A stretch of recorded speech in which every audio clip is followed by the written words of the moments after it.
colegas, buenas noches a todos. La Asociación Peruana de Consultoría le da la bienvenida al evento de hoy, en la que tenemos dos temas importantes a tratar. Por un lado, la ley 31589, que da las disposiciones pertinentes para la reactivación de las miles de obras públicas que en este momento se encuentran paralizadas. Y por otro lado, el Decreto Supremo número 130-2022 PCM, que da por finalizada la emergencia sanitaria y que supondría ya no pagar la implementación COVID en las obras, ¿no? Lo cual puede generar controversias.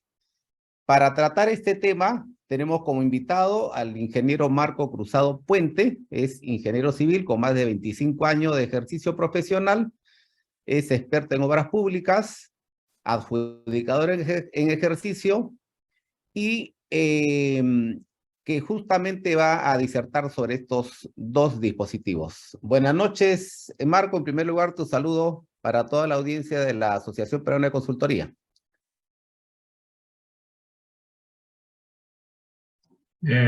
Muy buenas noches, gracias Elías.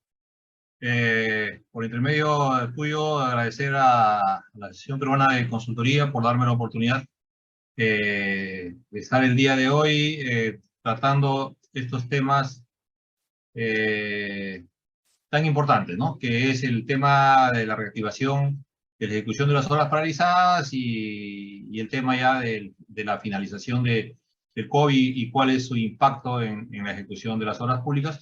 Como no hay todavía normativa en este último punto, que solamente este decreto supremo, estaremos haciendo algunas interrogantes a efecto que en el futuro pues lo puedan aclarar los órganos competentes, ¿no? Entonces, en ese sentido, es lo que va a versar hoy día la normativa. Perdón, la Perfecto, charla. Marco. Entonces, como siempre, primero damos pase a tu ponencia y luego tenemos ya una mesa de conversación, también con la participación de todos los asistentes, quienes desde un inicio pueden hacer también sus consultas por vía chat o vía Facebook, y incluso vamos a abrir luego micrófonos para que puedan participar también. Bien, Marco, entonces damos por iniciada tu ponencia. Adelante, Marco. Perfecto, muchas gracias. Bien, y ahora, en principio, vamos a tratar pues esta ley que garantiza la reactivación de obras públicas, considerando que ya hemos tenido algunas experiencias en el Perú relacionadas con la reactivación de obras paralizadas, ¿no? En el 2019, por ejemplo, salió una norma algo parecida, con ciertas ahora modificaciones, que traía esta novedad que era la reactivación de obras públicas paralizadas. Luego en el 2020, con el motivo de la reactivación de las obras paralizadas por el COVID, también se hizo un intento de ampliar estos criterios para que estas obras paralizadas se reactiven, ¿no? Entendiendo pues que ya ese es un problema recurrente, no de ahora, sino de hace muchos años, y que aún no encontramos la fórmula o los procedimientos que garanticen efectivamente que se va a reactivar las obras públicas paralizadas, por lo menos un gran número de ellas, ¿no? Lo que hubiéramos querido ver básicamente en la motivación ¿no? de esta norma es cuáles son las lecciones aprendidas que hemos tenido y qué cosas estamos implementando. Uno, para evitar que se sigan paralizando las obras, y dos, cuál es la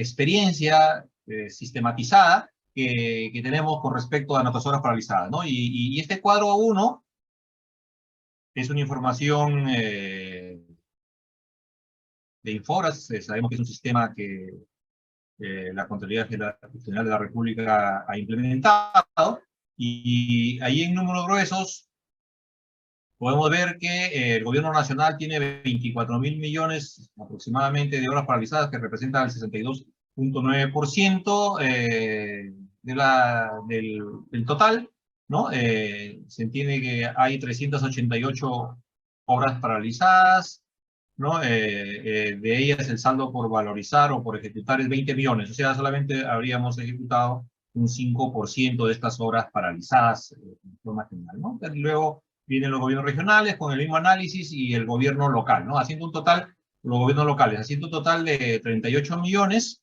o casi 39 millones, existiendo 2.345 horas paralizadas, yo creo que podrían haber inclusive más, ¿no? Entendiendo que no necesariamente la información de Infobras esté a la fecha actualizada, ¿no?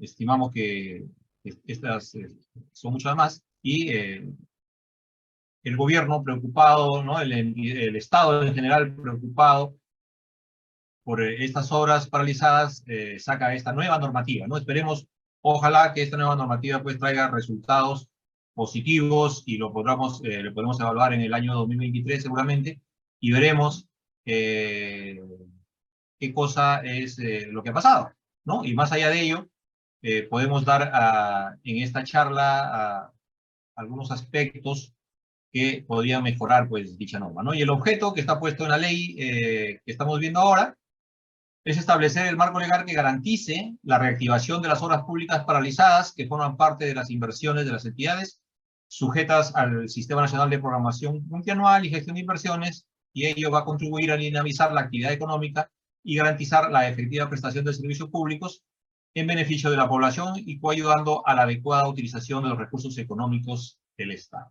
¿no? Entonces, el objeto realmente es muy ambicioso, ¿no?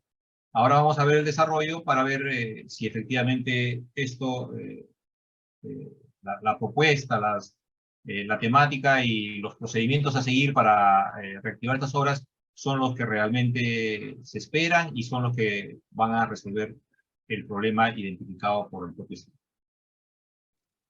Y lo primero que vamos a identificar es cuándo una obra se considera paralizada, ¿no? Porque obras paralizadas tenemos muchas, pero no todas pueden ser reactivadas o reiniciadas, ¿no?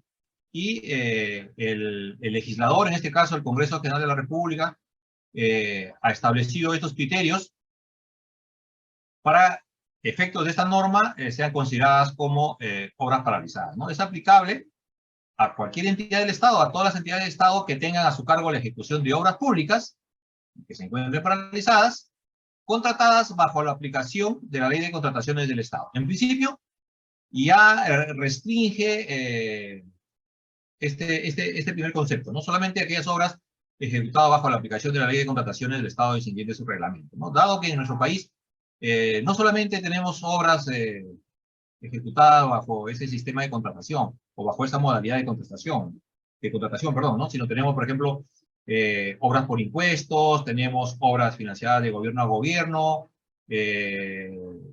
tenemos diferente recursión con cambios que sí lo han incluido, por ejemplo, en esta normativa, y otras modalidades de ejecución que en primera instancia no han sido consideradas hasta, ¿no? Y el otro criterio es que cuenten con un avance físico igual o mayor al 40%. O sea, obras paralizadas que tienen un avance menor al 40% no serán o no podrán ser reactivadas bajo esta norma, ¿no? Hubiera sido importante que en los considerando en la motivación de esta ley hayan puesto toda esta información que nos permita saber de las 2.000 y tantas obras paralizadas según el Infobras de la Contraloría General de la República están en condiciones de aplicarse esta ley, ¿no? Y además, el primer supuesto es que el contrato se encuentre vigente, ¿no? Puede ser que el contrato se encuentre vigente, pero sin reportar ejecución física por un periodo igual o mayor a 6 meses, ¿no? O sea, una obra que no haya sido resuelta, que no haya sido declarada el contrato nulo, está paralizada en los últimos 6 meses, no ha tenido reporte de avance físico, podría considerarse en este grupo de obras a reactivarse que están paralizadas en el marco de esta norma. Y otra consideración, si es que no cumple con la primera, con el primer supuesto, es que provenga de un contrato resuelto o declarado nulo, ¿no? Entonces, importante, la primera, que puede ser un contrato que está vigente, pero que en los últimos 6 meses no se haya reportado avance físico alguno. O sea, se entiende que tiene algún problema esta obra por la cual no se puede continuar con su ejecución, o inclusive también si estas, algunas otras obras hayan sido su contrato resuelto o declarado nulo. Y vamos a ver acá cuáles son las siguientes causas por las cuales estas obras han sido paralizadas, ¿no? Han podido ser por situaciones de controversia, han podido ser por abandono, básicamente del contratista, puede ser que sea por deficiencia del expediente técnico, puede ser por causas no previsibles en el expediente técnico, u otras ocasiones inclusive imprevisibles posteriores al perfeccionamiento del contrato, que impiden su continuidad, culminación o puesta en funcionamiento, ¿no? Entonces, puede ser por cualquiera de estas causas o por la combinación o por más de una causa de las que acá acabamos de mencionar. Y hay obras, nosotros sabemos que en toda entidad pública, en el marco de la ejecución de obras, ¿no? Digamos en una situación normal, que no tenga otro tipo de financiamiento, ejecuta obras también por administración directa, ¿no? Obras por ejecución presupuestaria indirecta, que son las obras por contrata, y las obras ejecutadas de forma directa, ¿no? Ejecución presupuestaria directa, que en este caso más la conocemos como obras por administración directa, ¿no? Y en este caso, en este último caso, se considera obra pública paralizada iniciada bajo la modalidad de administración directa, aquella que cuente con un avance físico igual o mayor al 50% y que no reporte ejecución física de un periodo mayor a 6 meses o más a la fecha del registro del inventario. Bueno, entonces, como vemos ahora, la diferencia entre una obra por contrata y una obra por administración directa en respecto al avance físico es que las obras por contrata deben tener un avance físico igual o mayor al 40%, ¿no? Para el caso de obras por administración directa, sube este porcentaje y el avance físico debe ser igual o mayor al 50%, ¿no? Entonces, son las condiciones que han puesto los legisladores para poder reactivar estas obras paralizadas. ¿Qué casos excluye esta ley para obras que están paralizadas, ¿no? Quedan excluidos de la aplicación de la presente ley las obras públicas cuya paralización sea consecuencia de falta de algún permiso, ¿no? No sé, permiso, por ejemplo, para el abuso de agua, de puntos de agua, permiso para el CIRA, autorizaciones de lana para el tema de explotación de canteras, por ejemplo, ¿no? Licencias, entrega definitiva del terreno cuando no hay terreno para construir la obra, ¿no? ¿Qué hacer si solamente se tiene una parte de la norma, perdón, del terreno y no otra parte? ¿Eso estaría dentro de esta norma o no? No olvidemos que la ley de contratación en su reglamento que regula la ejecución de obras por contrata establece que el terreno se podría entregar en forma parcial, ¿no? Sin embargo, acá en esta norma nos explica que están excluidos aquellas que no tienen una entrega definitiva del terreno. Si la entidad tiene limitaciones presupuestales, también, ¿no? Entendiéndose que acá va a haber un problema, porque muchas de las obras paralizadas, sobre todo los gobiernos subnacionales que han ejecutado obras por encargo o por convenio de las entidades nacionales, muchas de ellas se han paralizado por falta de recursos, ¿no? Porque no puede pagar prestaciones adicionales, porque no puede pagar ejecución de mayores metrados, por ejemplo, ¿no? Entonces, si el Estado tiene recursos ahora para ejecutar o no ha sido capaz de ejecutar sus inversiones, sus presupuestos, entonces yo creo que esta limitación presupuestal no debería ser una razón válida para que no puedan reiniciarse estas obras, ¿no? Sin embargo, así está la norma. Dado que el Estado puede hacer las modificaciones presupuestales que se requieran y reiniciar la ejecución de estas obras, ¿no? Por ejemplo, ¿qué sucede si tenemos hospitales si tenemos escuelas, si tenemos canales de riego que han sido paralizadas por falta de pago de valorizaciones, por ejemplo, de adicionales y unidades de trabajo. ¿No se podría reiniciar? ¿No se podría reactivar esas obras que están paralizadas? Entonces, esa es la pregunta un poco que queda en el tintero, ¿no? Para que nuestros legisladores puedan aclarar o en todo caso puedan modificar a efectos de dar continuidad o de reactivar la ejecución de estas obras paralizadas, ¿no? Y cuando sea técnica o jurídicamente inviable, continuar con la ejecución contractual de las obras, ¿no? Y tanto es el problema que tenemos en los expedientes técnicos o el punto de vista jurídico. Entonces, en ese caso, también estarían estas obras excluidas, ¿no? Entonces, no tenemos todavía data de cuántas obras realmente están excluidas, que están dentro de estas consideraciones que no pueden ser reactivadas por esta norma que acabamos de estamos. Si la obra pública paralizada forma parte de una inversión bajo el ámbito del Sistema Nacional de Programación Multianual y Gestión de Inversiones, dicha inversión debe estar priorizada en el programa multianual de inversión, ¿no? Entonces, las entidades públicas tienen que identificar este tipo de obras y si corresponde, pues, deberían, pues, registrarlo bajo este sistema, ¿no?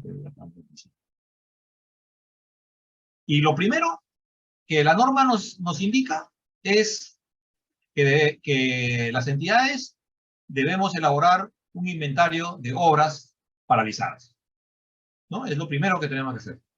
¿Y qué cosa debemos tomar en cuenta o en consideración para formular o elaborar este inventario de obras paralizadas? Lo primero es que las entidades elaboran su inventario de obras públicas paralizadas, el cual debe ser registrado por la Unidad Ejecutora de Inversiones en el aplicativo informático del Banco de Inversiones. El inventario se actualiza permanentemente en el referido aplicativo. Entonces, lo primero que deberían hacer las entidades es elaborar su inventario de obras paralizadas y registrarlo, lógicamente, en estos aplicativos del Ministerio de Economía y Finanzas. Una vez que he logrado hacer ello, y también lo que sí es importante, que esta actualización o este registro de obras paralizadas es un registro permanente, es una actualización permanente, no es por única vez, ¿no? Entonces, eso tomarlo en cuenta cuando una obra entra en esta fase de paralización, tendremos también que registrar, ¿no? En función de lo que acabamos de decir, las entidades toman en cuenta para considerarlo si están o no en condición de paralizadas en el marco estricto de esta norma, tal cual le hemos visto anteriormente, las entidades deben tomar en cuenta el informe de avance de obra emitido por el supervisor o inspector de obra según corresponda. O sea, si tengo yo los últimos informes del inspector o supervisor, para considerar si alcanza el 40% de horas por contrato o el 50% de horas por administración directa o más, ¿no? Entonces, y no han tenido, pues, avance físico en los últimos 6 meses, tal cual lo establece la normativa, para tomar conocimiento de esa información, deberíamos tomar los informes emitidos por el supervisor o inspector según corresponda en la data o en la información que cuente la entidad. Pero también se pone en el caso de que no se cuente con el informe de avance de obra, o sea, que no haya los informes del supervisor, o no lo hayan presentado o se haya extraviado, ¿no? La entidad puede utilizar información del cuaderno de obra. Entonces, también puede utilizar, si no tiene el informe del supervisor o inspector, podría utilizar la información del cuaderno de obra, ¿no? Y mucho mejor si ahora este cuaderno de obra es digital, ¿no? O sea, ahora ya lo tenemos a la mano. Pero sin perjuicio de ello,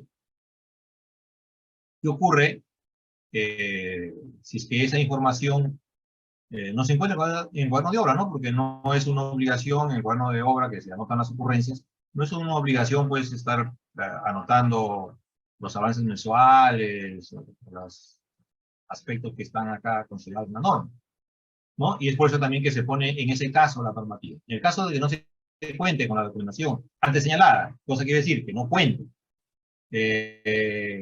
con el informe del supervisor o inspector, no cuente con el cuaderno de obra, o tal vez no encuentre en el cuaderno de obra dicha información, la entidad, en este caso, levanta un acta dando cuenta de tal circunstancia e indica la información que sustente el cumplimiento de los requisitos previstos en el artículo 2, que es lo que estamos viendo. Dicha acta debe ser suscrita por el responsable de la unidad ejecutora de inversiones, ¿no? Entonces, importante, ¿no?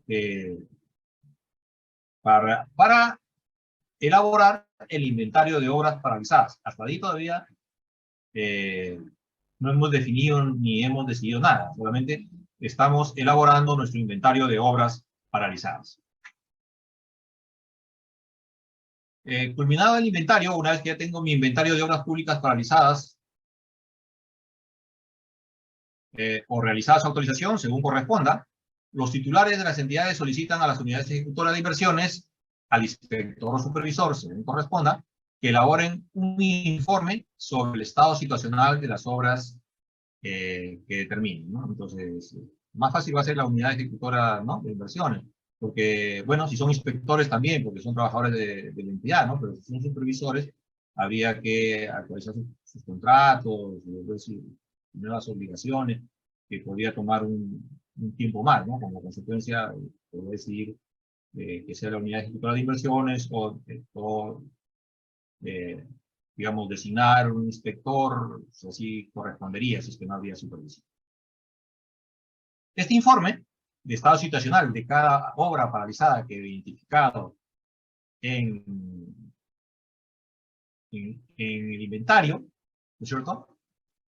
Este informe debe incluir algunas cosas, ¿no? Que le den a algunos criterios a la entidad que le permita decidir si continúa o no continúa, si reactiva o no esa obra paralizada, ¿no? Debe incluir un análisis técnico, legal y financiero, ¿no? Un análisis técnico, entiéndase que es el avance físico, cuáles son las razones técnicas por las cuales la obra se ha paralizado, qué es lo que necesita desde el punto de vista legal, el contrato sigue vigente, el contrato ha sido nulo, el contrato ha sido resuelto. Y financiero es los recursos que se han utilizado en la obra y cuáles son los recursos que tiene pendiente de ejecutar, ¿no es cierto? Así como cualquier otra cosa o todo aquello que resulte necesario a criterio del titular de la entidad para la culminación de la obra, de ser el caso, ¿no? O sea, con esos análisis técnico, legal y financiero, se va a determinar por medio del titular de la entidad si es que esta obra está en condiciones o no de ser culminada, ¿no? El análisis técnico, legal y financiero considera como mínimo, debe considerar como mínimo el reporte de la inspección de la obra, debe haber un reporte de la inspección, la revisión del expediente técnico y de la documentación relacionada a su ejecución, así como la identificación de las partidas de obra faltantes para su continuidad, culminación y o puestas en funcionamiento. El informe sobre el estado situacional es vinculante respecto a la determinación de considerar la obra pública como obra pública paralizada en los términos previstos en esta ley. Y este es el documento de sustento para que la entidad pública adopte la decisión de reactivar la obra pública paralizada sujetándose a su disponibilidad presupuestaria, ¿no? Entonces, importante, este informe realmente es el corazón de esta ley y que le va a permitir a tomar decisiones a los titulares de las entidades con respecto si reactiva o reinicia o estas obras paralizadas, ¿no? Entonces, gran responsabilidad para formar este informe, análisis técnico, lo hará pues el área usuaria, conjuntamente con la inspección o supervisión, el área legal de la entidad y financiero, pues el área administrativa, ¿no?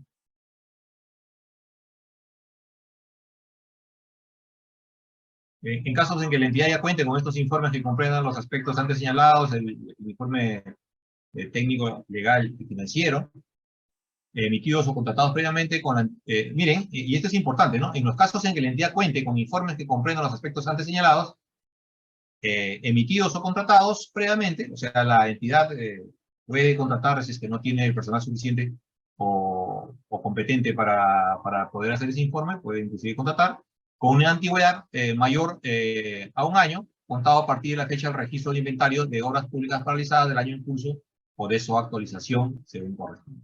Estos informes pueden ser considerados como informes de estado situacional para la aprobación de la lista priorizada de obras públicas paralizadas, ¿no? En el caso del año 2022, como máximo el 31 de diciembre de cada año fiscal, y el año 2023 también, la entidad aprueba, mediante resolución de su titular y bajo responsabilidad, la lista priorizada de obras paralizadas priorizadas, ¿no? Primero tenía mi inventario, luego tengo mi lista priorizada de obras públicas paralizadas y que estas mismas son priorizadas, ¿no? Lo cual se sustenta en informes de estado situacional, promoviendo preferentemente la culminación de la inversión. Y es importante porque acá dice preferentemente, que tenga por objeto satisfacer servicios públicos ¿en qué? En materia de salud, en saneamiento, en proyectos de riego, en proyectos de agricultura, en proyectos de educación, en transportes y prevención de desastres. ¿Qué ocurre si tengo otro tipo de proyectos? ¿Podré o no podré reactivar esa obra paralizada? Y acá dice que preferentemente tendrán que ser ellos, pero podrían también incluir otra tipología de proyectos, ¿no? La resolución antes referida se debe registrar en el aplicativo informático del Banco de Inversiones por la Oficina de Programación Anual de Inversiones de cada entidad. Entonces, como ustedes ven, es un trabajo, sobre todo hacer el informe técnico, ¿no? Legal y financiero, es realmente, va a ser tedioso, pero también importante para definir. Yo no creo que en este año podamos definir estas obras, ¿no? Sin embargo, entiendo que las entidades harían todo el esfuerzo para poder cumplir con reactivar estas obras públicas paralizadas. Esperemos que en los próximos años hayan disminuido sustancialmente estas obras paralizadas, si se aplica adecuadamente la normativa, pero no solamente para mí es la aplicación de la normativa, sino que las entidades públicas tengan el expertise y las capacidades suficientes para poder aplicar esta nueva ley, ¿no? Y que no terminemos como la ley del año 2019, por ejemplo, que salió algo parecido y que no hemos tenido avances sustanciales al respecto, ¿no? Y para la reactivación de estas obras paralizadas bajo la aplicación de la ley de contratación del Estado, o sea, obras bajo contratadas, para redundancia por contrata, ¿qué vamos a hacer para reactivarlas? Y el primer caso es cuando el contrato de ejecución se encuentra vigente, ¿no? Y nos encontramos en ese caso que nosotros decíamos que el contrato de ejecución se encuentra vigente, pero en los últimos 6 meses no ha tenido pues avance físico, ¿no? De esta obra, ¿no? Entonces se entiende que está paralizada. Sin embargo, el contrato de ejecución todavía está vigente. En ese caso, se debe proponer al contratista la continuidad de la ejecución de la obra, considerando todas las modificaciones contractuales que pudieran derivarse del informe del estado situacional, o sea, si hay partidas nuevas, si hay que modificar el expediente, etcétera, etcétera, sujetándose a las disposiciones del respectivo contrato y la ley de contrataciones del Estado aplicado. Entonces, ¿qué cosa quiere decir? Mira, habiéndose identificado el estado situacional de esta obra, y siendo necesario hacer algunas modificaciones contractuales, como adicionales, deductivos, etcétera, se le propone al contratista que se reinicie la ejecución de obra bajo esas consideraciones, con esas modificaciones, ¿no? Y entonces, en ese caso, la entidad lo notifica al contratista que si requiere o no, si desea continuar con la ejecución de la obra, y le da 15 días calendarios de plazo, ¿no? Para que el contratista dé una respuesta. Si el contratista dice que sí, entonces ya no hay problema, se harán todas las modificaciones contractuales que sean necesarias con el propósito de que esta obra se reactive y se culmine, básicamente, y nos sujetamos ya bajo los procedimientos que están establecidos en la ley de contrataciones y su reglamento, y hasta ahí ya no había problema. Pero ¿qué ocurre si el contratista no responde o decide no continuar con la ejecución del contrato? Porque ese es un acuerdo de partes, no le puedes obligar. ¿no? Entonces, en ese caso, se tiene que resolver el contrato, lógicamente en el marco pues, también de la normativa que regula el mismo, ¿sí? Y una vez que se resuelve, entramos al caso B, ¿no? Se resuelve el contrato sujetándose a las disposiciones de la misma y de la ley de contratación del Estado aplicables para este contrato, ¿no? En caso que la resolución de contrato traiga como consecuencia objeto de una controversia, el informe del estado situacional va a constituir un elemento probatorio para la entidad, ¿no? Para haber resuelto el contrato en el marco estricto de esta ley.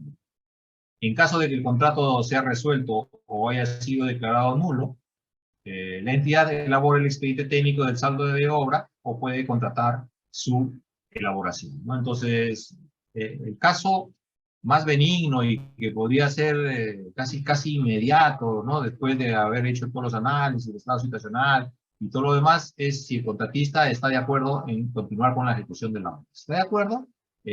Se puede pues, iniciar esos procedimientos para el reinicio o la reactivación de esta obra, el reinicio de ejecución para que esta obra paralizada se termine, ¿no? Pero en caso eso no ocurra y el contratista decida no continuar con la ejecución de la obra, entonces se resuelve y en ese escenario la entidad elabora el expediente técnico de saldo de obra o puede contratar su elaboración, ¿no? Ya acá estamos en un tema ya más complejo, ¿no? Porque que la entidad lo elabore o que lo mande elaborar, vamos a ver que hay procedimientos que también están en la ley de contrataciones y su reglamento, ¿no? Para contratar en forma directa, ¿no? Pero formular un expediente de saldo de obra, pues, tiene sus plazos y sus tiempos, ¿no? Dado que si esta obra ha sido paralizada, por ejemplo, porque el expediente técnico tiene múltiples deficiencias, ¿no? Entonces tienen que hacer nuevamente prácticamente el expediente, porque el saldo de obra, entiéndase, el expediente de saldo de obra no son o no es los metrados pendientes de ejecución, ¿no? Sino que se tiene que considerar todas estas consideraciones que hemos visto acá, ¿no? Producto de la revisión del expediente técnico y la documentación relacionada a su ejecución, así como identificación de otras partidas de obras faltantes para la continuidad, culminación y puesta en funcionamiento. O sea, tienen que formular nuevamente ese expediente técnico del saldo de obra cuando el expediente técnico principal o primigenio ha tenido serias deficiencias, ¿no? Entonces ahí van a venir los inconvenientes, porque en el caso A, si se ha identificado ello, normalmente eso se resuelve mediante adicionales y deductivos, y es obligación del contratista formular los adicionales y es obligación de la supervisión y la entidad el primero, la supervisión, revisarlo y mostrar su conformidad, y la entidad de encontrarlo también conforme a aprobar, ¿no? Entonces, por ahí es más ágil el procedimiento, ¿no? Sin embargo, acá cuando nos decimos que vamos a formular el expediente técnico, ya estamos hablando de un mayor plazo. ¿Y qué vamos a tener en cuenta para reactivar, pues, para formular los expedientes técnicos del saldo de obra? La consultoría para la elaboración del expediente técnico de saldo de obra y los estudios especializados que correspondan a esta finalidad, así como la ejecución del saldo de obra, son de necesidad urgente, encontrándose la entidad facultada a aplicar lo dispuesto en el literal L del numeral 27.1 del artículo 27 de la Ley de Contrataciones del Estado y lo que corresponda en el reglamento aprobado con el Supremo 24 del año 2018. ¿Qué nos dice este numeral, este ítem L del artículo 27 de la ley? Nos indica que cuando exista la necesidad urgente de la entidad de continuar con la ejecución de las prestaciones no ejecutadas derivadas de un contrato resuelto, de un contrato declarado nulo, con las causales previstas en el tal, siempre que se haya invitado a los demás postores que participaron en el procedimiento de selección y no se hubiese obtenido aceptación a dicha invitación, esta causal procede aún cuando haya existido un solo postor en el procedimiento de selección y donde proviene el contrato resuelto declarado. ¿No? Entonces, nos da una contratación, digamos, simplificada, aplicar este ítem L que está en la ley, ¿no? Entonces, el expediente técnico del saldo de obra, ¿qué se debe buscar, ¿no? Subsanar las partidas mal ejecutadas, ¿no? Porque el contratista, por ejemplo, ejecutó mal las partidas X, Y, Z, Entonces, el contratista el expediente técnico, que en el futuro va a haber un contratista para esa ejecución, tiene que subsanar pues, todas estas partidas mal ejecutadas, ¿no? Entonces, se tiene que considerar ese costo o esas partidas en el expediente técnico de salud. ¿Qué más? Partidas de obras faltantes y de deficiencia del expediente técnico original, ¿no? Entonces, también se tiene que considerar partidas de obras faltantes que son necesarias y que no la podemos o no se encuentran en el expediente técnico principal.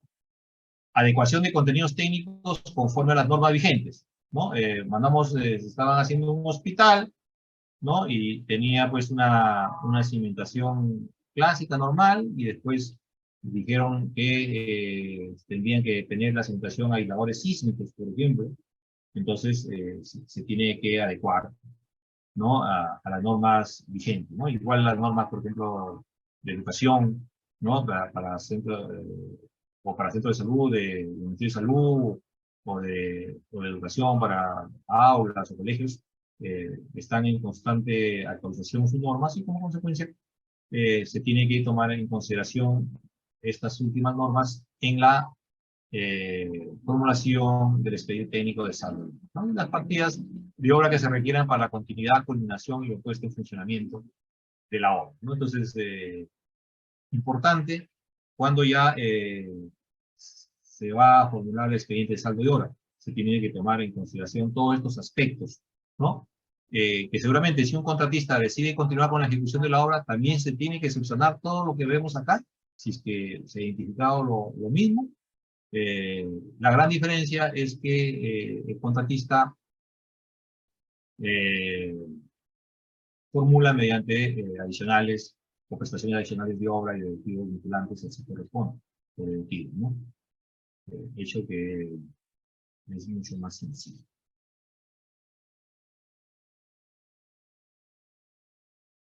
¿Qué hacemos para contratar la ejecución del saldo de obra? Invitar a los demás postores que participaron en el respectivo procedimiento de selección conforme al artículo 167 del reglamento de la ley, aprobado con el decreto supremo tal, ¿no? Lo primero que tengo que hacer es, una vez que tengo mi expediente de saldo de obra, tener que invitar a los demás postores que participaron en ese proceso, ¿no? Y si los postores no desean continuar, no desean ejecutar estas obras, o los postores que quedaron segundo, tercero y continúan, no muestran interés en la ejecución de estas obras, entonces la entidad puede contactar directamente con un proveedor, ¿no? Ahí está el artículo 167, que son prestaciones pendientes en caso de resolución de contrato, declaratoria de nulidad del contrato, ¿no? Entonces, ese es el artículo que se usa para invitar a los demás postores, pero en caso no haya postores, tienen la facultad ahora, en esta norma para activar estas obras públicas paralizadas, contratar directamente el Estado podría contratar directamente su ejecución, ¿no? Bajo la normativa que regula. ¿Y qué hacemos con la supervisión de la ejecución de saldo de obra? Es equivalente, ¿no? Ante la ejecución de saldo de obra se debe contar de modo permanente y directo con un inspector de obra, un equipo de inspectores o un supervisor, según el análisis que haya efectuado la entidad, independientemente del monto del saldo de obra. La entidad puede designar un inspector de obra o un equipo de inspectores en tanto se contrata la supervisión, ¿no? Y acá han hecho una precisión o una salvedad con el concepto general que establece la ley de contrataciones y su reglamento, ¿no? Ahí decía que el reglamento dice que, en forma general, que se puede contratar o se puede designar inspectores o un inspector o un grupo de inspectores, siempre y cuando el proceso de selección se haya convocado, y dos, que la valorización acumulada de esa obra no supere el monto que establece la ley de presupuesto público eh, para obligatoriedad de contar con un supervisor, ¿no? Que para la fecha me parece que son 4.600.000, ¿no? Y acá están haciendo esa exoneración, ¿no? Y no importa el monto del saldo de obra, ¿no? La entidad puede designar un inspector de obra o un equipo de inspectores en tanto se contrata a la supervisión. Entonces dan ese servicio. Y para la efectiva prestación del servicio de supervisión de saldo de obra, la entidad puede proponer al supervisor de obra las modificaciones contractuales que resulten necesarias y manifiesta su decisión en el plazo. Lo mismo que el contratista, ¿no? Le dan también 15 días para ver si desea continuar o no con la supervisión de la obra. Si desea no continuar, usamos el procedimiento equivalente al procedimiento que teníamos o que hemos visto para el caso de la contratación o el procedimiento para el contratista, ¿no? De no contar con un contrato de supervisión vigente, la entidad puede contratar directamente, lo propio que se ha hecho con la obra, ¿no? Para la contratación de supervisión del saldo de obra, la entidad puede invitar a los demás postores eh, o contratar directamente con un proveedor, ¿no? Entonces, es importante tenerlo en cuenta. Para reactivar la obra pública paralizada iniciada bajo la modalidad de ejecución por administración directa, este es importante, reactivación de la obra, en el caso de que sea por administración directa, la entidad, considerando el informe del estado situacional y la lista priorizada de obras públicas paralizadas, contrata la elaboración del expediente de saldo de obra, su ejecución y, de ser el caso, la supervisión en el marco de la Ley 3225, Ley de Contratación del Estado, así como el reglamento de la Ley 3225 aprobado por el Decreto Supremo 344, ¿no? Entonces, del año 2018. Importante acá, que se entiende que las obras paralizadas bajo la modalidad de administración directa ya no podrán ser ejecutadas por esa misma modalidad, ¿no? Porque acá claramente dice que una vez que cuente con este informe situacional y la lista priorizada de obras paralizadas, dentro de ellas estas obras por administración directa, contrata la elaboración del expediente técnico del saldo de obra, su ejecución. O sea, yo como entidad, en el caso de obras por contrata, podría firmar el expediente técnico del saldo de obra. Acá no, tiene que contratar la elaboración del expediente técnico y también su ejecución.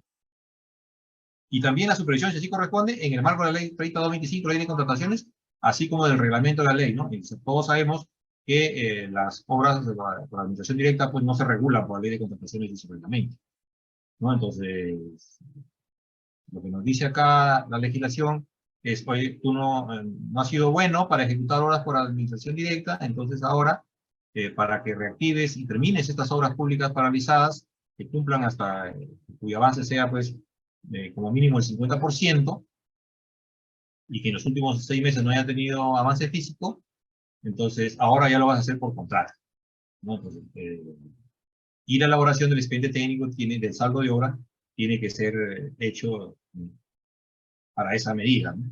Dado que todos sabemos que en el tema del presupuesto es distinta la ejecución de obras por administración directa que la de contrato, ¿no? Todas estas obras que se reactiven en el marco de este artículo deben contar de modo permanente y directo con un inspector de obra, un tipo de inspectores o supervisor, lo mismo, según análisis que ya efectúa la entidad independientemente del monto del saldo de obra. La entidad puede designar un inspector de obra, igualito que en las obras por contrata, o un equipo de inspectores, en tanto se contrata el supervisor. En el caso que se cuente con contrato de supervisor vigente, la entidad puede proponer al supervisor de obra las modificaciones contractuales que resulten necesarias para reanudar la ejecución de la obra, ¿no? Entonces, bajo las mismas consideraciones que hemos visto para las obras. Y si se resuelve el contrato con el supervisor de una obra por administración directa, podría pues invitarse a los demás postores que participaron, o inclusive contratar directamente pues un proveedor que cuente con ese servicio, ¿no? Con lo que respecta a la reactivación de estas obras paralizadas y el control concurrente, nos explica la normativa que son de aplicación del marco legal establecido en la presente ley, las disposiciones previstas en la ley 31.358, ley que establece medidas para la expansión del control concurrente, y en la ley 31.500, ley que establece el carácter vinculante del control concurrente y adoptar estas medidas necesarias para perfeccionar el funcionamiento de dicho mecanismo. Entonces, se entiende que la Contraloría General de la República va a tener especial atención en estas normas, en estas visitas de control concurrente justamente a este procedimiento. No se entiende que va a ser control concurrente en el caso que se formule el expediente técnico de saldo de obra, tendrá que entrar en esta instancia, y también en la ejecución de la obra, ¿no? Cuando corresponde al financiamiento, la implementación de lo establecido en la presente ley se financia con cargo al presupuesto institucional de las entidades correspondientes, ¿no? ¿Qué ocurre con los gobiernos subnacionales, básicamente municipalidades y algunos gobiernos regionales que no tienen presupuesto institucional para poder reactivar estas obras? Entonces, así como está redactado, no lo podría decir, ¿no? Por más. Hay que registrar información de estas obras que pretendo reactivar, sí. Publicar en el portal electrónico institucional, en su página web, el inventario de obras públicas paralizadas, todos los informes del estado situacional y la resolución que aprueba la lista priorizada de obras públicas paralizadas a que se refiere la presente ley, y este plazo que tienen las entidades para publicar en 5 días hábiles contados desde su emisión o aprobación según corresponda. El primero su emisión y el segundo su aprobación, que es mediante una resolución, ¿no? La UEI, la Unidad Ejecutora de Inversiones, o la OPMI registran en el aplicativo informático del Banco de Inversiones el inventario de obras públicas paralizadas y la resolución que aprueba la lista priorizada, ¿no? Entonces, se entiende que las entidades públicas tienen que cumplir con este procedimiento que lo manejan ya todas las entidades públicas muy bien, ¿no? Con respecto a los registros que tienen que hacer dentro del marco de Invierte Perú, ¿no? La información de la ejecución de la inversión, cuya obra ya ha sido reactivada en el marco de esta norma, se registra en el aplicativo informático del Banco de Inversiones a través de un formato 12B, seguimiento de ejecución de inversión, ¿no? Entonces, es importante.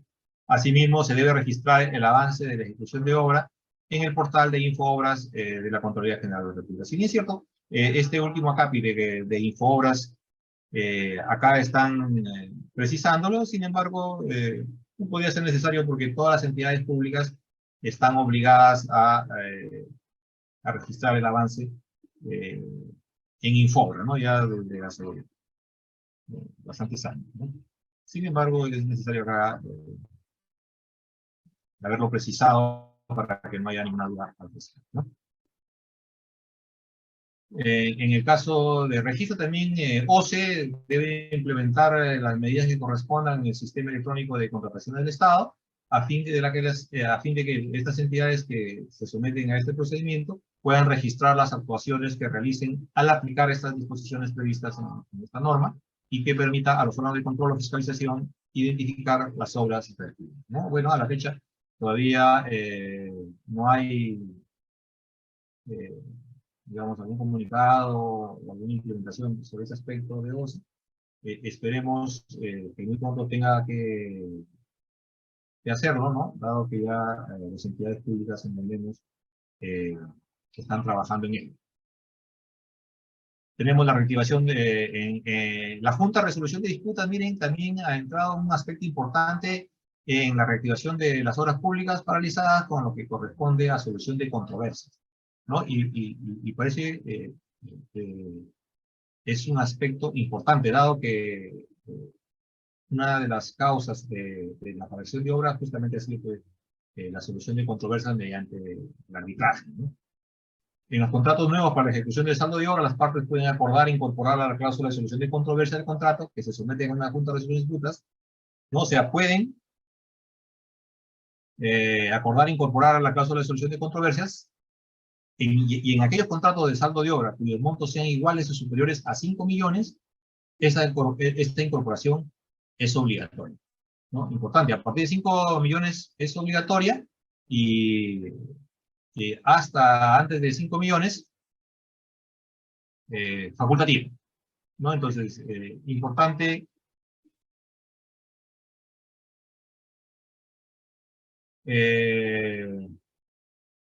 que tengamos en cuenta este aspecto de la Junta de Resolución de Disputas, ¿no? En los contratos que se reanuden al amparo de lo establecido en el literal A del numeral 5.2 del artículo 5 de la presente ley, las partes pueden incluir en la cláusula de decisión de controversia que se someten a una resolución de disputas, ¿no? En los contratos que se reanuden, de los contratos que aún están vigentes y que están sometiéndose a este procedimiento, entonces podrían incluir si es que no lo tienen, la Junta de Resolución de Disputas como mecanismo de solución de controversias, ¿no? La organización, administración, actividades y demás condiciones de la Junta de Resolución de Disputas que se inician en el marco de este artículo se sujetan estrictamente pues, a la Ley 3025, Ley de Contrataciones y Reglamento, aprobado por el Decreto Supremo número 344, así como la Directiva 02 del año 2019. Se entiende, ¿no? Y este ítem final de este aspecto de la Junta de Resolución de Disputas es importantísimo, es el sometimiento de las partes a una Junta de Resolución de Disputa no paraliza en ningún caso la ejecución de la obra, ¿no? Y esto se da porque en algunos casos de la Junta de Resolución de Disputa he visto, por ejemplo, que las partes pretenden incluir o que resuelvan la Junta de Resolución de Disputas aspectos relacionados, por ejemplo, con paralizaciones de obra o con medidas cautelares en general, ¿no? Entonces, en este caso, nos está diciendo que en ningún caso se puede paralizar una obra por el sometimiento de las partes a una JRD. Disposiciones complementarias transitorias. Las inversiones cuya ejecución de la obra pública se reactive en los años 2022 y 2023 pueden registrarse como inversiones no previstas en el programa multianual de inversiones y tiene que tratarse como tal en el presupuesto del presente año o del siguiente ejercicio presupuestal. ¿No? Hay un aplicativo del Ministerio de Economía y Finanzas para este tema de inversiones no previstas, ¿no? La segunda, disposiciones especiales para la reactivación durante el año fiscal 2022 de obras públicas paralizadas, ¿no? Para reactivar las obras del año 2022, la entidad debe elaborar y registrar el inventario de obras, como ya lo hemos dicho, públicas paralizadas, de acuerdo con las condiciones previstas en el artículo 4 de esta ley, que también lo hemos visto, en un plazo máximo de 45 días, hábiles contados a partir de la entrada en vigencia, ¿no? Esta norma entró en vigencia, a ver, el 23 de octubre, creo. El 23 de octubre. Eso quiere decir que si yo quisiera aplicarme estos 45 días, ya entraría 45 días hábiles, ya entraría al año 2023, ¿no? Pero bueno, así está la normativa. Luego del registro, el inventario de obras públicas paralizadas, la entidad, considerando la información técnica, legal y financiera que hemos visto anteriormente, aprueba pues la lista priorizada de obras públicas paralizadas mediante resolución de su titular. La entidad, la citada resolución debe emitirse y registrarse en un plazo máximo de 15 días hábiles a partir del día siguiente hábil de efectuado el registro inventario, ¿no? Hasta ya tenemos 60 días hábiles. La entidad debe adoptar las acciones necesarias para la inmediata reactivación de las obras conforme a lo previsto en el artículo 5, en la tercera disposición complementaria transitoria de la presente ley, según corresponda, ¿no? Estas obras se podrían reiniciar en ese plazo, entendiéndose que si el contratista acepta continuar con la ejecución de la obra para aquellos contratos que aún están vigentes, ¿no? La lista priorizada de obras públicas paralizadas se elabora con la información técnica, legal y financiera actualizada con la de cuenta de la entidad, constituyendo esto en el documento de sustento para que ésta adopte cualquier decisión de reactivar la obra pública paralizada, sujetándose a su respectiva disponibilidad presupuestaria. Se faculta a las entidades hasta el 31 de diciembre convocar al procedimiento especial de selección conteniendo el anexo de la presente ley. En el caso de obras por administración directa, en este caso hay un anexo 1 en esta ley, ¿no? Para reactivar las obras públicas iniciadas bajo la modalidad de ejecución de administración directa, que cumplan con lo dispuesto en el numeral 2.3 del artículo de la ley, para lo cual deben considerar lo siguiente: las entidades deben cumplir previamente con haber formulado el inventario, etcétera, etcétera. Durante la ejecución de saldo de obra se cuenta de modo permanente y directo con un inspector de obra, un equipo de inspector supervisor, según la análisis que haya efectuado la entidad, independientemente del monto del saldo, ¿no? El monto de las contrataciones que se realicen al amparo de la presente disposición no debe superar en ningún caso los 10 millones de soles, en el caso de obra, ¿no? Y 480.000 en el caso de consultoría de obras, ¿no? En el caso de consultoría de obras podría ser para la formulación del saldo del expediente técnico del saldo de obra, o para la supervisión. 10 millones para las actuaciones preparatorias y la ejecución contractual de las contrataciones se realicen en el marco del anexo, procedimiento especial de selección para la liquidación de obras paralizadas bajo la modalidad de administración directa, que es parte del presente ley. Hay un anexo que les recomiendo que puedan leerlo con atención a efectos de que puedan aplicarlo en el caso de obras por administración. La Contraloría General de la República, a través del uso de tecnologías de la información y la comunicación, implementa un sistema que permita la generación, recopilación e intercambio de información de proyectos paralizados a nivel nacional con las entidades públicas, para lo cual puede emitir las disposiciones complementarias. En el año 2019 la Contraloría usó un aplicativo, ¿no? Esperemos que este año también lo haga, y el propósito, según leo, es para sistematizar todas estas experiencias, ¿no? Para no poder, para en el futuro no cometer los mismos errores, lógicamente, ¿no? Las entidades que opten por acogerse al régimen excepcional establecido en esta norma deben garantizar la continuación y término del proceso arbitral derivado de los contratos de obra de inversión que se encuentren paralizadas bajo responsabilidad de la consumidora, ¿no? Las áreas competentes, ¿no? Así como la Procuraduría, ¿no? Pues tendrán que tomar las medidas correspondientes para que se culmine, pues, ¿no? Las medidas cautelares que se presenten respecto a los contratos de ejecución de obra pública, tanto en la vía judicial como en la arbitral, se rigen por las siguientes reglas. Y estas reglas, en realidad, ya habíamos visto en las modificaciones, en cosas de la norma, ¿no? Ya el juez que emite esta medida cautelar tiene que ser del ámbito del domicilio principal de la entidad, ¿no? O contratando, ¿no? Si sacan de otro, si la medida cautelar viene de un juez de otro departamento, de otro lugar donde no es el domicilio principal de la entidad, pues estas medidas cautelares son nulas, ¿no? La interposición de una medida cautelar requiere la presentación de una contracautela, lo que acredita únicamente con la presentación de una fianza bancaria. Y acá está bien claro, ¿no? Presenta una carta de fianza bancaria, no es una poliofractación, ¿no? Y debe cumplir con los criterios que establece, ¿no? La normativa, debe ser incondicional, solidaria, ejecutable, y de realización automática en favor de la entidad convocante o contratante, ¿no? Bajo responsabilidad de empresas, sí tiene que tener una vigencia de 6 meses. Y debe ser renovada, pues,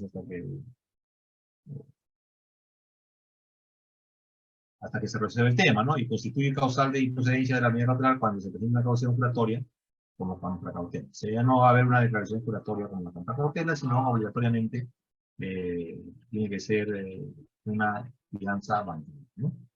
Presentada la solicitud cautelar, se verifican todos los requisitos, y si existen errores, el plazo para subsanar estos son de 5 días hábiles, ¿no? En este caso también el juez, tribunal o arbitral o árbitro único, según corresponda, corre traslado a la solicitud a la contraparte dentro de los 3 días hábiles siguientes. Entonces es obligatorio, antes de que emita su laudo el juez de decisión, digamos, ¿no? Entonces tiene que previamente trasladarla a la otra parte, ¿no? Y tiene que otorgarle 5 días hábiles de plazo para que por escrito exprese lo conveniente a su derecho. Con o sin absolución, resuelve la solicitud dentro de los 5 días hábiles posteriores al vencimiento del plazo, ¿no? O sea, ahora es obligatorio que la otra parte tenga conocimiento y también se defienda con respecto a esa medida cautelar que ha interpuesto la otra parte, ¿no? Y los plazos están. No es procedente la concesión de una medida cautelar sin traslado previo a la contraparte, ya sabemos, ¿no? Previo a su decisión, el juez tribunal arbitral o árbitro deben evaluar la irreversibilidad de la medida, así como el prejuicio de que ésta la derive contra el interés público, ¿no? Estos ya son unos abogados. En vía judicial, contra el auto que otorgue o deniegue la medida cautelar, posee el recurso de apelación, el cual que se interpone dentro de los 5 días hábiles posteriores, etc. Ahí tenemos los plazos correspondientes. En caso de entidad, luego de la evaluación realizada en un informe de estado situacional, considere que no subsiste la necesidad de continuar con la ejecución de la inversión, a través de la unidad ejecutora de inversiones o a cargo bajo responsabilidad, con el registro debe cerrar la inversión mediante el aplicativo informático del banco de inversiones y utilizar el formato de También hay una intervención en reconstrucción mediante inversiones paralizadas respecto al plan integral para la reconstrucción con cambios. El procedimiento es similar a las obras por contrata, ya no es necesario seguir viendo ese tema.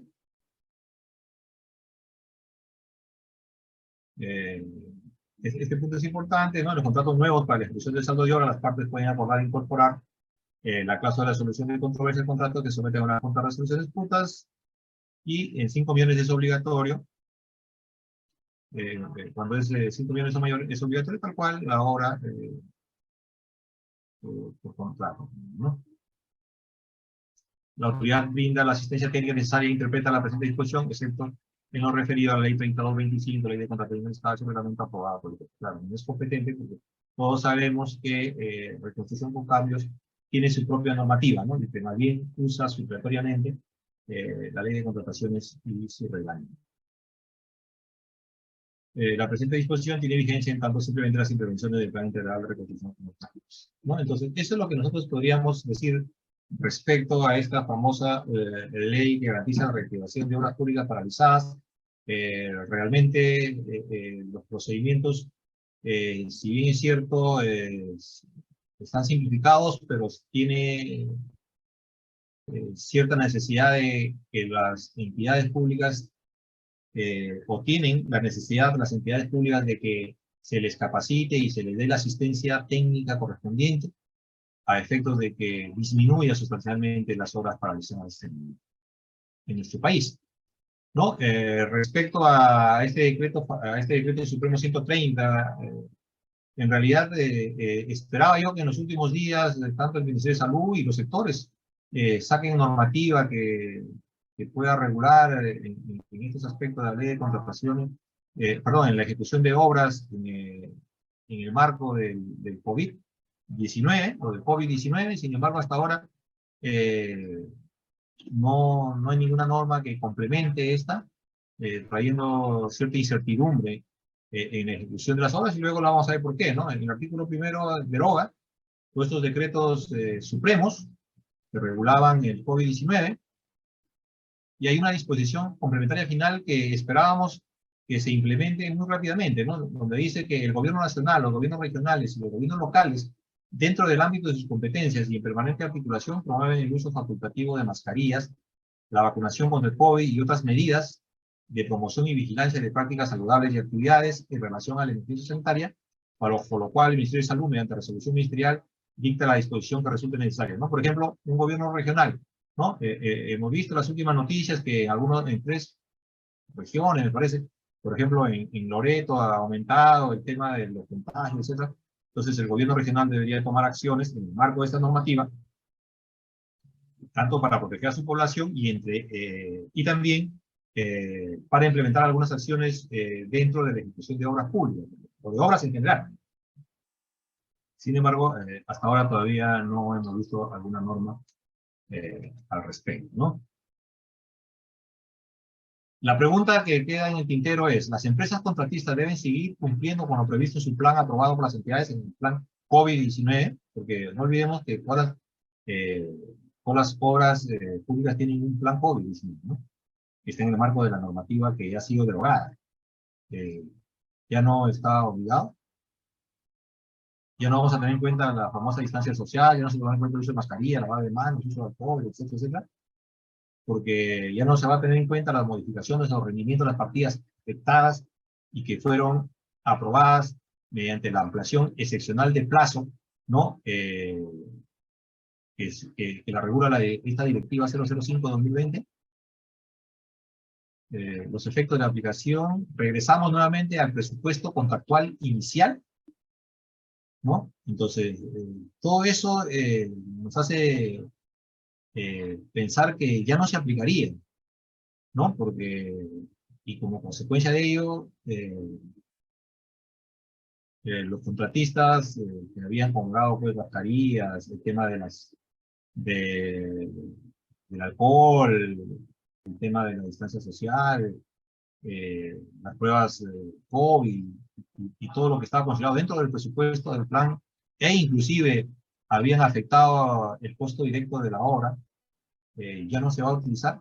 Entonces son cosas que OCE, en este caso, debe aclararlas con el propósito de que luego no se generen controversias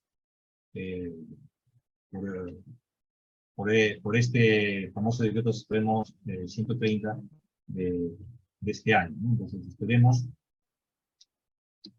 que entra en vigencia el 28 de octubre del presente mes, ¿no? Entonces esperemos algunas noticias o algunas novedades en los próximos días, o en todo caso una aclaración por parte de OCE, ¿no? Sobre todos los efectos y la aplicación del plan COVID-19 en la ejecución de obras públicas. Muchas gracias, Elías. Esperamos sus comentarios y si hay alguna consulta, estamos ahí para atender. Muy bien, Marco. Muchas gracias, felicitaciones como siempre, muy clara la exposición. Y sobre estas dos normativas que estamos viendo, estamos, por un lado, encontrando una norma que la consideramos eficiente, que es la ley 31589. Era necesario ya de una vez por todas tomar medidas urgentes y obligatorias para reactivar las obras públicas, pues resulta un contrasentido que habiendo dinero, 3.000 obras estén paralizadas. Por eso esta ley era necesaria y tiene muchos aciertos, como por ejemplo la incorporación obligatoria de la Junta de Resolución de Disputas, ¿no? Inclusive bajando la valla que establece la ley, que es obligatoria para 20 millones, en este caso para este grupo de obras que se van a reactivar, hace obligatoria a partir de 5 millones, lo cual garantiza, ¿no? Porque muchas controversias van a poder ser resueltas rápidamente por la Junta de Resolución de Disputas. Y lo importante de esta ley es que también está dando un plazo, ¿no? Un plazo máximo, que entre el plazo para el inventario y el plazo para que la entidad emita la resolución son 60 días como máximo, en que ya podemos estar viendo ya los resultados de los reinicios de las obras. Es importante siempre que una norma establezca plazos perentorios y esta ley sí los está dando. También lo hable la disposición que regula el otorgamiento de medidas cautelares, ¿cierto? Que con esta regulación va a disminuir la cantidad de obras que por las controversias van a entrar a medidas cautelares, lo que es ayudado también por la implementación de la Junta de Resolución de Disputas. Lo que sí también considero que debió implementarse dentro de esta normativa era la obligatoriedad de los fideicomisos para los adelantos de las obras, ya que se requiere fortaleza por parte de los contratistas, y una de las debilidades, ya sea de los contratistas nacionales o extranjeros, es que en el sistema financiero nacional y por la coyuntura incluso, las obras públicas han aumentado el riesgo. Entonces era necesario como obligatorio la implementación de los fideicomisos, ¿no? Y por otro lado, si bien es loable también el control concurrente que está estableciendo esta norma, por esta norma deberíamos empezar por sincerar el precio que la Contraloría General de la República cobra por el control concurrente. Porque recuerde que en las obras públicas el control concurrente le cuesta al Estado el 2% del monto de la obra. Y en estas obras que son un saldo también se mantendría ese monto, lo cual resulta un contrasentido, puesto que el costo de la Junta de Resolución de Disputas está oscilando entre el 0.5 y 1%, no pasa del 1%, ¿no? Para una actuación permanente, preventiva y decisoria. En cambio, la Contraloría por el control concurrente está cobrando el 2%, entonces no hay coherencia. Imagínense, con 100 obras con control concurrente podríamos hacer una mega obra, sobre todo en los lugares con mayor necesidad. Entonces, es importante que si bien la Contraloría tiene que hacer los análisis de costos y tener un costo por el control concurrente, consideramos que el 2% es demasiado, comparando con los otros instrumentos como por ejemplo la JRD, ¿no? Pero por lo demás, consideramos que esta norma era necesario y lo consideramos eficiente y esperemos que ya pronto podamos ver resultados, sobre todo también que esto va a propiciar la reactivación económica, que es importante. Y en cuanto al decreto supremo 130/2022, es lo opuesto, ya que es una norma que en forma general dice se acabó la emergencia sanitaria, pero no mide los efectos, ¿no? No mide los efectos y sobre todo en el caso de las obras públicas, consideramos que va a generar controversias. Yo ya desde ya invoco a todos los adjudicadores que están en ejercicio para que vayan preparándose, porque de hecho que van a empezar las controversias. O sea, si las entidades van a querer ya no pagar el costo de la implementación COVID y los contratistas ya se han estoqueado, por ejemplo, con el material de prevención, inclusive tienen contratos a largo plazo con los médicos, con las enfermeras que establecía la norma, ¿no? Así es. Inclusive pueden tener contratos también con laboratorios para hacer los controles de salubridad de gran cantidad de personal obrero, 400, 500, 1000 obreros, dependiendo de la magnitud de la obra, y que no es tan fácil decir ya a partir de ahora no te voy a pagar. Entonces, ya que la ley todavía está oscura, mejor dicho, este decreto supremo todavía está oscuro, el 130/2022, le decía que los adjudicadores en ejercicio ya deberían ir evaluando bien la norma y obviamente cada obra es una propia historia, ¿no? En algunos casos podría ser que no, en otras que sí, va a depender de la historia de cada obra, pero esto podría solucionarse, como bien dice Marcos, si es que el OCE da las directivas necesarias, así como en su momento dio la directiva para la ampliación de plazo excepcional, etcétera. También es necesario, si queremos evitar conflictividades y sobre todo en este grupo de obras, ¿no? Que por la misma Contraloría dice que son 3000 obras. En el inventario de obras que hagan las entidades tiene que reflejarse esas 3000 obras. No por negligencia o por dejadez, no vamos a reactivar 1000 obras. Se tienen que reactivar todas las obras que están paralizadas. Pero para que esto tenga éxito, las normas tienen que estar claras y es importante, repito, que se aclare este decreto supremo 130/2022. Bien, bien, Marcos, no sé si tienes algún comentario adicional al respecto. Bien, sí.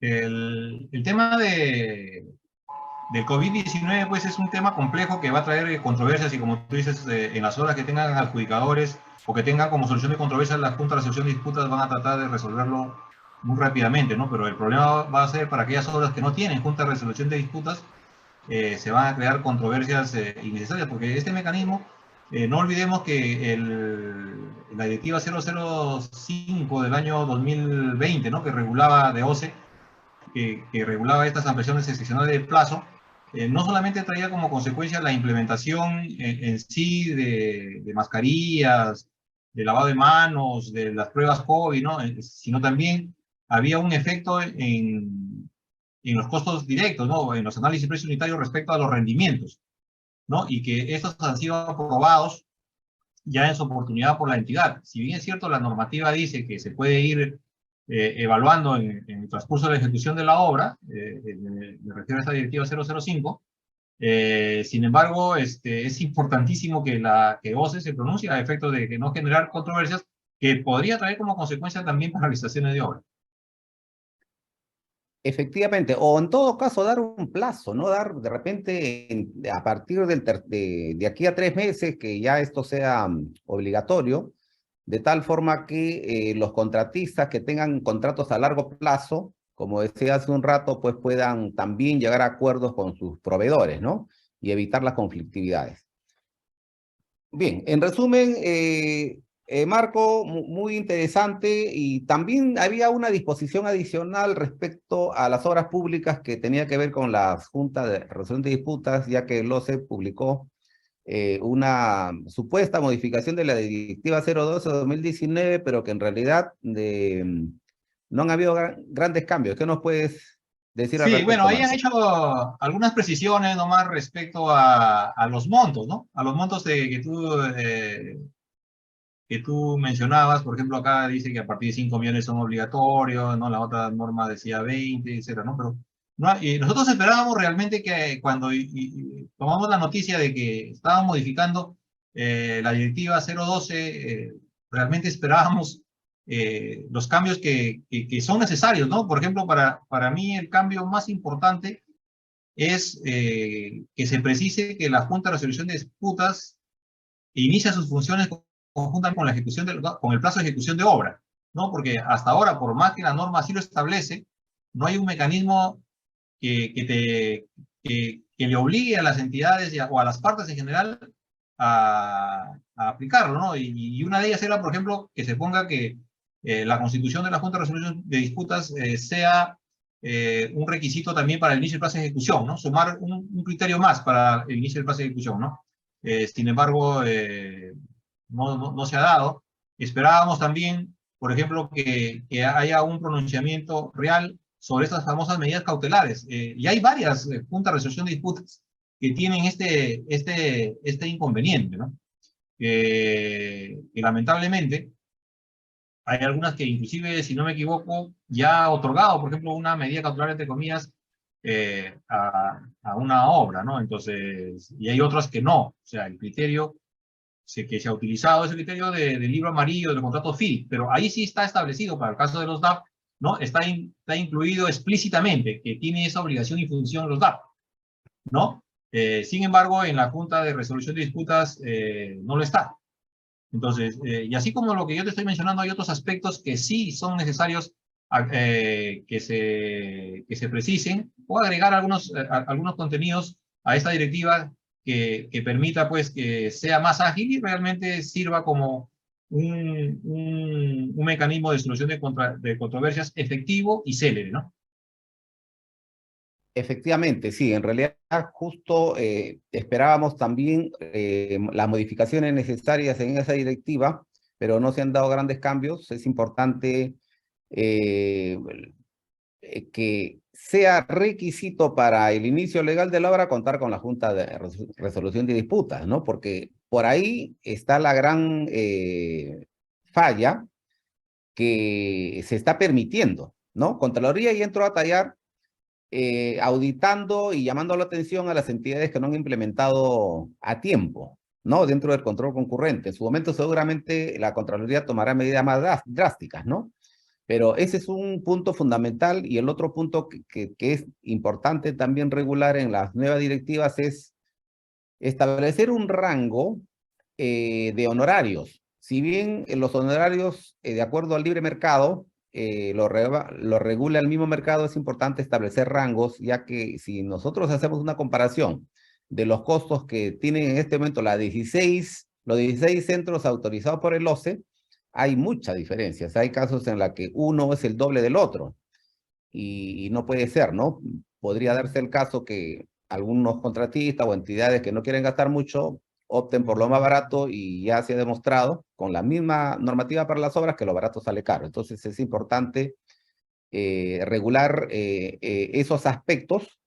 Y en cuanto a lo que manifiestas de estas medidas cautelares que se estarían dando, lo que te quería consultar es, porque yo no he tenido casos todavía como el que manifiestas, ¿quién otorga la medida cautelar? ¿Son terceros contra la obra que tiene JRD o contra la decisión de la JRD o la JRD está emitiendo estas cautelares? A la JRD, por ejemplo, le solicita a una de las partes que no se le aplique penalidades hasta que resuelva tal o cual hecho, ¿no? Entonces ahí es complicado, ¿no? Porque si uno lee con atención cuáles son las competencias de la Junta de Resolución de Disputas, no está pues esto del tema de las medidas cautelares, ¿no? Entonces, y considerando que básicamente los que conforman la Junta de Resolución de Disputas tienen una formación técnica, ¿no? Entonces, una medida cautelar está más orientado a un aspecto legal, pero fuera de ello, es que en la directiva y en la ley de contratación y su reglamento no establece esa competencia de la Junta de Resolución de Disputas, ¿no? Sino que se basa en que en la directiva dice que la Junta de Resolución de Disputas algo así como que tomará cualquier acción o cualquier medida necesaria, ¿no? Con el propósito de que la obra se ejecute, pero eso pues lo puede hacer dentro de sus funciones y obligaciones, ¿no? Que son emitir decisiones y emitir opiniones, ¿no? Y también visitar las obras, o sea, eh, es algo que tiene que regular porque esto se puede complicar y puede traer como consecuencia muchas veces paralizar las obras, ¿no? Porque si la Junta de Resolución de Disputas toma una decisión de esa naturaleza, otorgando o no, va a tener sus efectos, ¿no? Porque cuando piden una medida cautelar es porque su derecho, pues, constitucional o algo parecido ha sido violentado. Así es, no, bueno, que lo que pasa es que el tema es bien sencillo. Las juntas de resolución de disputas no pueden otorgar medidas cautelares, porque el otorgamiento de medidas cautelares está reservado, según la Constitución Política del Perú, a los órganos jurisdiccionales.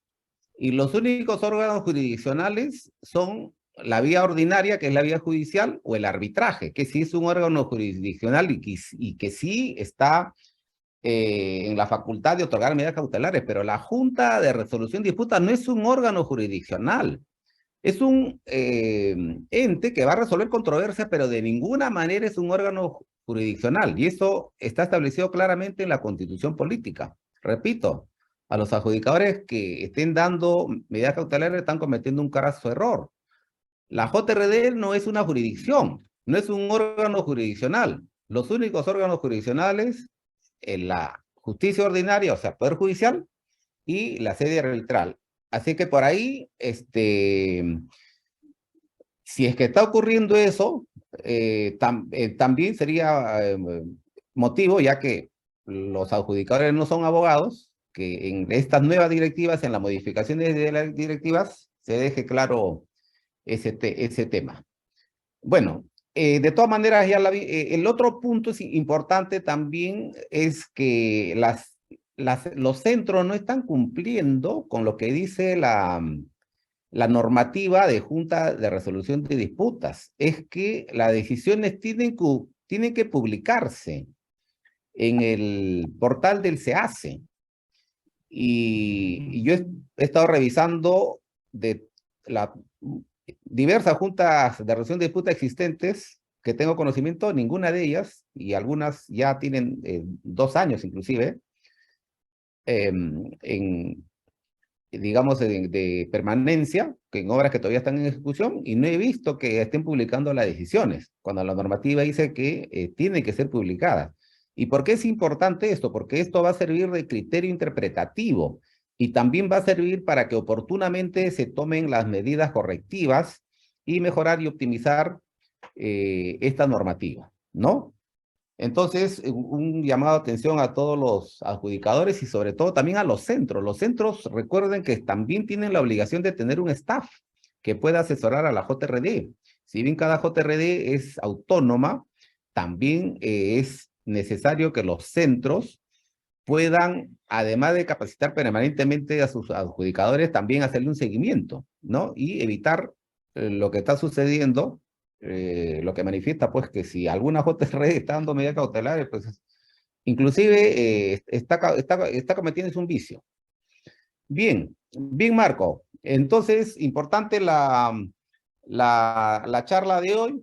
Loable el tema de la reactivación, oscuro el tema de la decisión de que terminó la emergencia sanitaria, pero no se dice nada respecto a los efectos, y esperemos pues que el OCE tome acción al respecto. Tu palabra final, Marco. Bien, muchas gracias, Elías. Muchas gracias también a la APC por darme esta oportunidad y siempre vamos a estar pues al servicio de ustedes para los temas coyunturales que salgan sobre ejecución de obras en general. Perfecto, muy bien, Marco, y con todos ustedes, colegas, gracias por su atención y los invitamos para las siguientes charlas y conferencias que ya estaremos publicando oportunamente. Gracias y hasta la próxima.